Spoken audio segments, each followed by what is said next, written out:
Hello students, welcome back to nursing with purpose. मैं भव्या आप सबका एक बार फिर से स्वागत करती हूँ। पिछली वीडियो में हमने इंजेक्शन टेक्निक्स का इंट्रोडक्शन पढ़ा था। हमने जाना था इंजेक्शन क्या होता है, उसके टाइप्स क्या होते हैं, कौन कौन से साइट्स यूज किए जाते हैं, एंगल्स क्या होते हैं और इंजेक्शन एडमिनिस्ट्रेशन के बेसिक प्रिंसिपल्स क्या होते हैं। आज हम उसी टॉपिक का पार्ट 2 लेकर आए हैं, जहां हम प्रैक्टिकल अप्रोच से सीखेंगे कि इंट्राडर्मल, सबक्यूटेनियस, इंट्रामस्कुलर और intravenous injections step by step कैसे दिए जाते हैं। अगर आप नर्सिंग फाउंडेशन प्रैक्टिकल, ऑस्की, वाइवा या वार्ड पोस्टिंग के लिए प्रिपेयर कर रहे हैं तो ये वीडियो आपके लिए बहुत इंपॉर्टेंट होने वाली है। तो चलिए शुरू करते हैं। General preparation before any injection.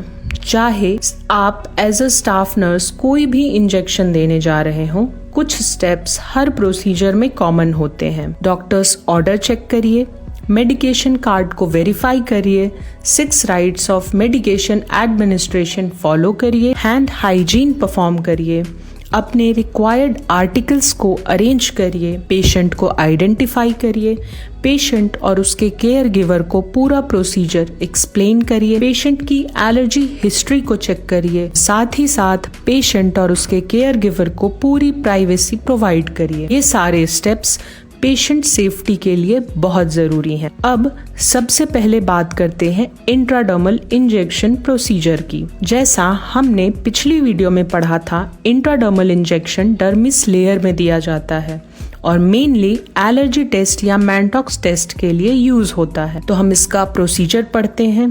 Step 1, hand hygiene perform करिए और ग्लव्स पहनिए। स्टेप 2, मेडिकेशन को सीरिंज में ड्रॉ करिए।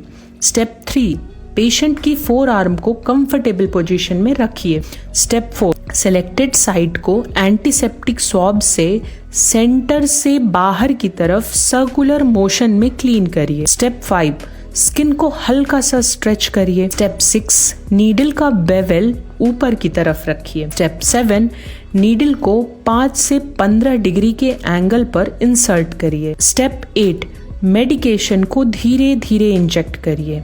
आप देखेंगे कि एक छोटा सा व्हील जो कि मच्छर के काटने के जैसा लगता है, जिसे हम मेडिकल टर्म में ब्लेब कहते हैं, फॉर्म होगा। ये इंडिकेट करता है कि इंजेक्शन सही लेयर में गई है। स्टेप 9, नीडल रिमूव करिए। स्टेप 10, साइट को मसाज बिल्कुल मत करिए। ये क्वेश्चन वाइवा में बहुत कॉमनली पूछा जाता है। हमें इंट्राडर्मल इंजेक्शन के बाद किसी भी सूरत में साइट को मसाज नहीं करना है। अब बात करते हैं सबक्यूटेनियस इंजेक्शन प्रोसीजर की। ये इंजेक्शन स्किन और मसल के बीच वाली फैटी टिश्यू में दिया जाता है। इंसुलिन और हेपेरिन इसके कॉमन एग्जाम्पल्स हैं। तो अब हम इसका प्रोसीजर पढ़ते हैं। स्टेप 1, हैंड हाइजीन फॉलो करिए। स्टेप 2, मेडिकेशन को प्रिपेयर करिए। स्टेप 3, साइट सेलेक्ट करिए। एब्डोमेन, थाई और अपर आर्म इस इंजेक्शन के लिए कॉमनली यूज किए जाते हैं। स्टेप 4, साइट को एंटीसेप्टिक स्वॉब से क्लीन करिए। स्टेप 5, स्किन फोल्ड को जेंटली पिंच करिए। स्टेप 6, नीडल को 45 डिग्री या 90 डिग्री एंगल पर इंसर्ट करिए। स्टेप 7, मेडिकेशन को स्लोली इंजेक्ट करिए। स्टेप 8, नीडल रिमूव करिए। स्टेप 9, कॉटन से हल्का प्रेशर अप्लाई करिए। इंपॉर्टेंट पॉइंट, हेपेरिन इंजेक्शन के बाद साइट को मसाज नहीं करना चाहिए क्योंकि हीमाटोमा डेवलप हो सकता है। ये भी एक बहुत इंपॉर्टेंट वाइवा क्वेश्चन है। अब आते हैं सबसे कॉमनली यूज्ड इंजेक्शन प्रोसीजर पे, intramuscular injection procedure. Step 1, patient को कंफर्टेबल पोजीशन दीजिए। स्टेप 2, करेक्ट साइट आइडेंटिफाई करिए। एडल्ट्स में वेंट्रोग्लूटियल, डेल्टॉइड और वेस्टस लेटरलिस कॉमनली यूज होते हैं। स्टेप 3, साइट क्लीन करिए।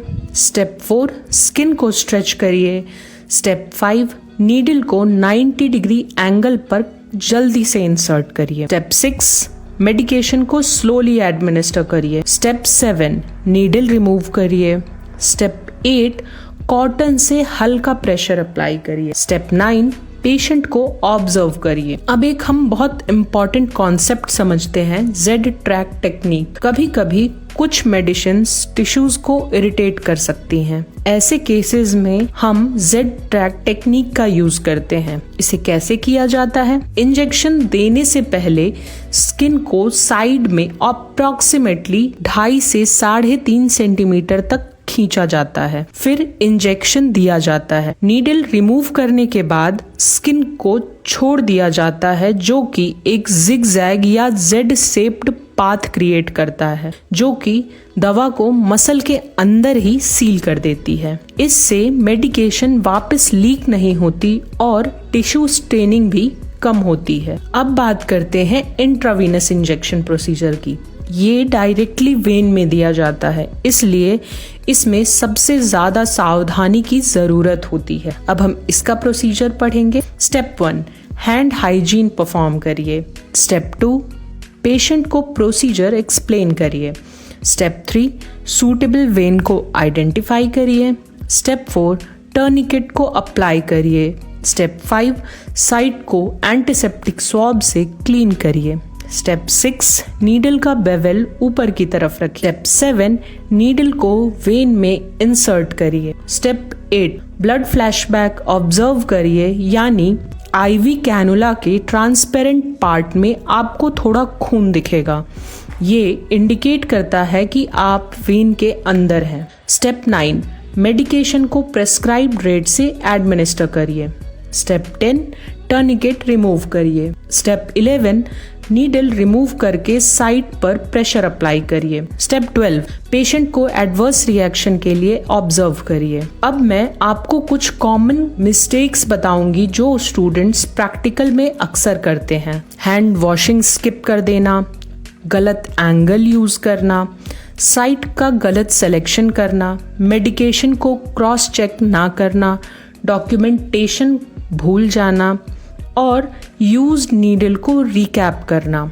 ध्यान रखिए, यूज नीडल को रिकैप नहीं करना चाहिए, क्योंकि कैप वापस लगाते समय आपके हाथ में स्लिप होकर वो नीडल आपको ही पंक्चर कर सकती है, जिससे एक्सीडेंटल नीडल स्टिक इंजरी का रिस्क होता है। इंजेक्शन देने के बाद डॉक्यूमेंटेशन करना भी उतना ही इम्पोर्टेंट है जितना इंजेक्शन देना।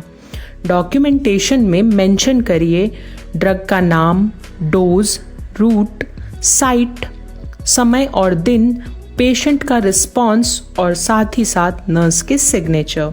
याद रखिए, if it is not documented it is considered not done. तो स्टूडेंट्स, आज हमने डिटेल में सीखा intradermal injection procedure, subcutaneous injection procedure, intramuscular injection procedure, Z track technique, intravenous injection procedure, common mistakes और साथ ही साथ डॉक्यूमेंटेशन। मुझे पूरी उम्मीद है कि अब आप इंजेक्शन टेक्निक्स को सिर्फ थ्योरी में नहीं बल्कि प्रैक्टिकल पॉइंट ऑफ व्यू से भी अच्छी तरह समझ गए होंगे। अगर वीडियो हेल्पफुल लगी हो तो वीडियो को लाइक करिए, अपने नर्सिंग फ्रेंड्स के साथ शेयर करिए और चैनल को सब्सक्राइब करना बिल्कुल मत भूलिए।